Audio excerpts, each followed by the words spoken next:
You're still showing up, you're still doing the work, you're still performing, but on the inside, you are running on empty. If you've been finding it harder and harder to care, N not because you're lazy or because you're ungrateful, but because something just feels deeply misaligned in the work that you're doing, this episode is for you. Today, I'm going to be sharing 3 ways to reconnect with your motivation when your corporate job is draining you. And none of them are about just pushing through and being positive, even though you know you really don't want to be positive. These are practical strategies that will help you to find your fuel again, even if you are in the midst of planning a transition. We can help you to figure out how to feel more motivated in the meantime. So let's get into it. Welcome to the Career Changemaker podcast. Do you want clear direction about your next chapter, but find yourself overthinking every move and worrying about getting it wrong? If so, you're in the right place. Hey, I'm Janine Esbrand, corporate lawyer turned career coach, keynote speaker, and mother of 2. And I've discovered how to gain real career clarity and build an impactful career on my terms without sacrificing security or burning out. If you're ready for aligned career options, confident decisions, and work that protects your peace, close that comparison tab on LinkedIn, grab your notebook, and let's dive in.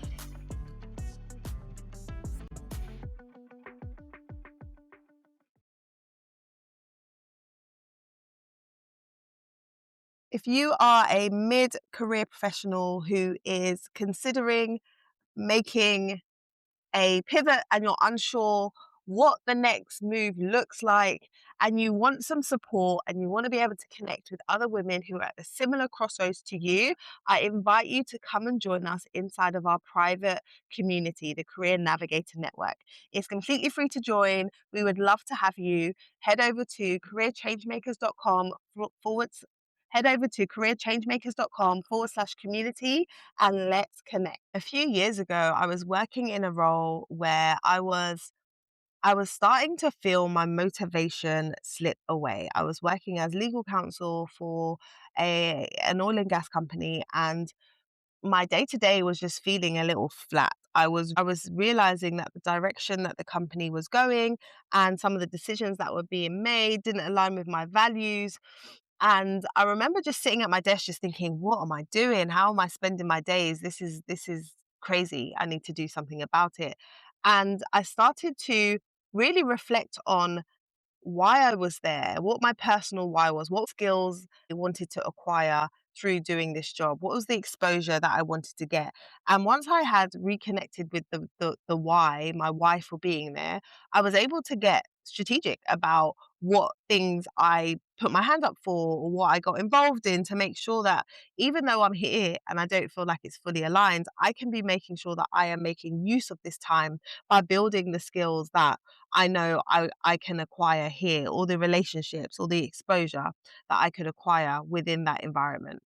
And then I also started thinking about focusing on what I was gaining rather than what I was losing, right? Rather than what wasn't going well. And that that framing helps me to get through the days in a more positive fashion. Rather than complaining about all the things that were wrong, I was focusing on all the things that I was learning and all the ways that I was growing.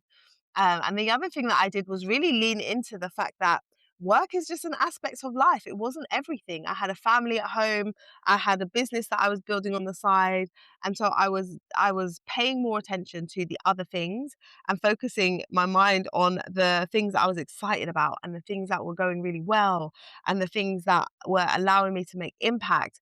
And then it didn't feel so bad. It didn't feel like, oh, I'm just wasting my time here. It felt like I'm spending time here, I am gaining skills, and I'm also contributing to my bigger plan. And I am focusing on the bigger picture and different aspects of my life. So in today's episode, I'm going to share with you those 3 things in more detail, and how you can adopt this way of thinking that's really going to help you to shift from feeling frustrated and annoyed and irritable on a daily basis to instead feeling excited about the opportunities and what may be coming down the pipeline for you. The number one way to reconnect with your motivation is to remind yourself of your personal why. Why did you choose to go on this path in terms of the career that you're doing, first and foremost? And the number one way to reconnect with your motivation is to revisit your why. We live in such a fast paced society where we move through our days and our weeks and our months so quickly that sometimes we're not taking the time that is required to reflect on where we are and why we do what we do. So when you're feeling like you've lost your motivation, sometimes you need to reconnect with why you're on this career journey in the first place. What decisions did your younger self make that caused you to be in this lane? And why did you choose to join this particular organization and do this particular work? Sometimes when things are feeling crazy and it doesn't feel like it's going the way that you would like it to go, we can lose sight of our personal reason for making the choices that we made. Was there anything in particular that you wanted to learn within this organization? Was there exposure that you wanted to gain within the work that you're doing? And reminding yourself of why you're here can boost your motivation around showing up for that thing. So for whatever it is that you're there for, show up for that and focus on that rather than focusing on the aspects of the role, the environment, your colleagues, or whatever it is that's causing you to not really like what it is that you're doing or not enjoy the day-to-day experience. It starts with why. If you haven't read the book by Simon Sinek, It Starts With Why, I would highly recommend because it helps you to really see on an individual level and also on a corporate level the importance of drilling into your why and being clear on that whenever you are moving through your career, moving through decisions, because sometimes the going gets tough, right? And it can get hard and it can get challenging. But if your why is big enough, it can help you to see why it is that you're making that decision to be there and what you can be getting out of the experience. Number two is to focus on what you are gaining rather than what this experience is costing you. Whether or not it is the worst environment, the worst experience, it may feel like the worst environment, the worst experience, but the reality is you are gaining something. You're gaining something. So whether it is skills that you are acquiring, perspective that you are gaining, understanding of yourself that you are building up, you're gaining something. So this experience, however tough it is, however challenging it is, however annoying it is helping you if you allow it to. So when we are so focused on what it's costing us and the fact that you're not happy and it's not ticking the boxes in the way that it used to, we lose sight of the fact that regardless of what you're going through, you are growing as an individual. You are growing on a daily basis in terms of your knowledge, your exposure, your experience. So count those things. Count those things. Like if you are dealing with a challenging coworker or a challenging boss, you are developing some skills in patience. You are developing some perspective that you didn't have before.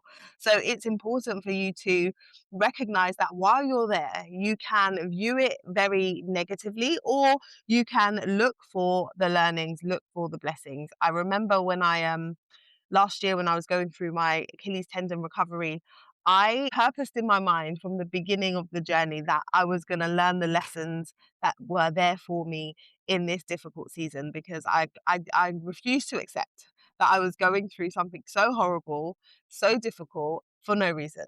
And so I drew the lessons as I went. And then more recently, I celebrated the 1 year anniversary of rupturing my Achilles, and was able to reflect on the bigger lessons that I learned having gone through such a long, tumultuous recovery journey. And don't get me wrong, it's difficult, and you may be going through a challenging time, but it is the commitment to finding the lessons and looking for what is helpful to you in some way, shape, or form that is going to help you to stay motivated where you are. And the third way to stay motivated is to expand your focus beyond your role. so often we pour everything into the role that we're in and our contribution at work. And when work isn't ticking the boxes, it feels like life is terrible. It feels like if only I get a new job, everything would be better. But you can make some changes now outside of your work.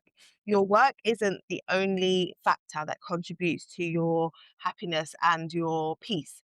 If you've ever done the Wheel of Life exercise, and I do this exercise with clients often, is to get them to go and look at various different categories of life. You can family, friendships, fun, faith, fitness, and you score those on a scale of 1 to 10, and realize that your career may be low right now, but are there other areas that are also low that you could make some differences in?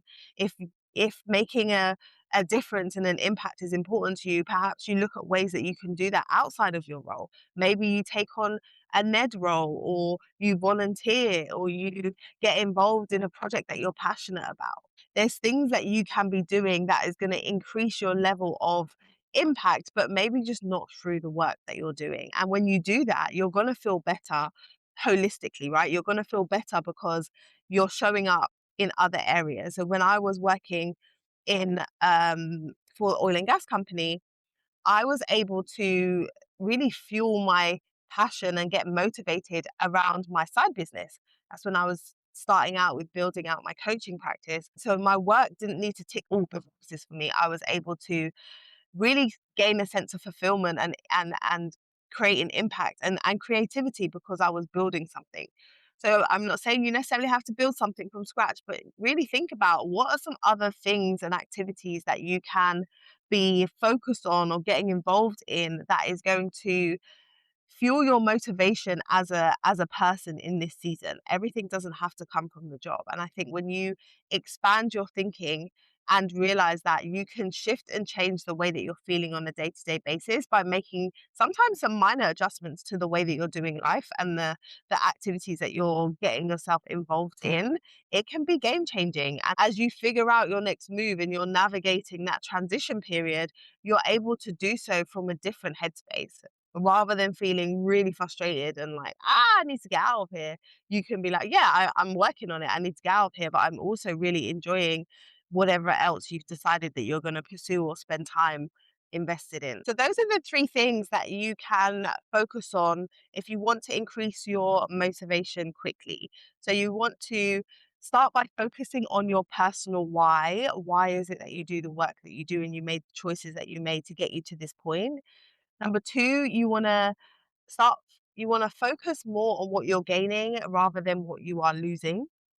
And lastly, expand your impact beyond the day job. Think about other ways that you can be making more of an impact and contributing in a positive way. So those are the things that I would love for you to try. If any in particular resonate with you, I'd love to hear your thoughts inside of our community. So if you haven't joined already, come and join us over in the collective, the Career Navigator Collective, where we will be having conversations about the episodes that we have each and every week. And if this resonated with you and you want to go deeper and you really want to have some support with exploring your motivations and figuring out how you can navigate this season and move into your next phase of your life and your career by figuring out what the best next move is for you, then I invite you to book a call with me. Head over to careerchangemakers.com/clarity call and let's explore what it might look like to work together. All right, that's all from me today. I'll be back very, very soon. Until then, look after yourself and keep moving towards your career goals. Hey, ambitious woman, I hope you enjoyed today's episode. If so, would you take 30 seconds to follow the show and share it with someone who may be quietly rethinking their next chapter? Also, please leave a review. It really helps this message reach more ambitious women ready for career clarity. And it lights me up to know that this podcast is helpful to you. Until next time, go and take one strategic step forward, and I'll meet you back here in a few days for another episode. Let's keep building.